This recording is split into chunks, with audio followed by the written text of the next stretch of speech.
Dans une finale de la Coupe d'Afrique des Nations féminines 2025 qui a tenu toutes ses promesses, ce samedi 26 juillet, le Nigeria a une fois de plus prouvé sa suprématie sur le continent africain en s'adjugeant son 10e titre au terme d'un match époustouflant contre le Maroc. Devant un stade olympique de Rabat incandescent et acquis à la cause des Lions de l'Atlas, les Super Falcons ont réalisé un retournement de situation mémorable, s'imposant sur le score de 3-2. La première mi-temps avait pourtant laissé entrevoir un scénario bien différent. Face à une équipe marocaine remarquablement organisée et portée par le fervent soutien de ses supporters, les Nigérianes se sont retrouvées menées 2-0 à la pause. Au retour des vestiaires, l'équipe nigériane a affiché un tout autre visage, bousculant la défense marocaine et inversant le cours du match de manière spectaculaire.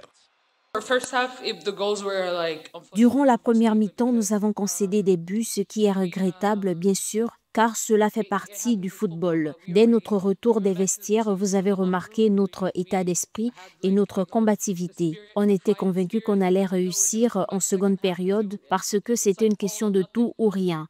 Et ensuite, nous nous sommes unis en tant qu'équipe et puis on a fait la deuxième mi-temps et on a remporté la victoire.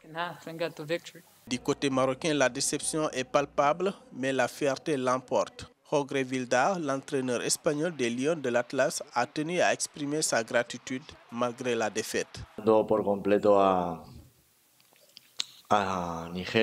Je tiens à exprimer ma gratitude envers mes joueuses qui ont fourni un effort considérable.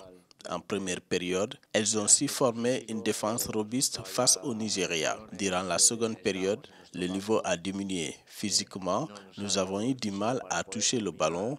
Elles ont exercé une forte pression sur nous.